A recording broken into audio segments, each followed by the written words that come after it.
পাঁচমুড়া গ্রামের কুম্ভকারদের জন্য এটি একটি গুরুত্বপূর্ণ উৎসব। এই উৎসবে তারা তাদের মাটির কাজ বা চাকা চালু করার আগে শিবের পুজো করে।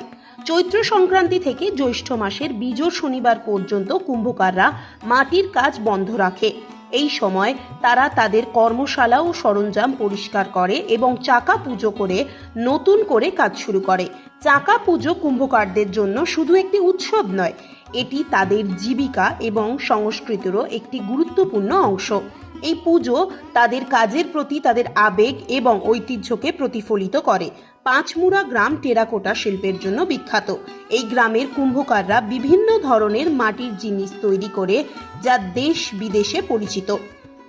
এই দিনটিতে কুম্ভকাররা তাদের কর্মশালায় পুনরায় চাকা চালু করে এবং মাটির কাজ শুরু করে। এই দিনটিকে তারা শুভ দিন হিসেবে দেখে।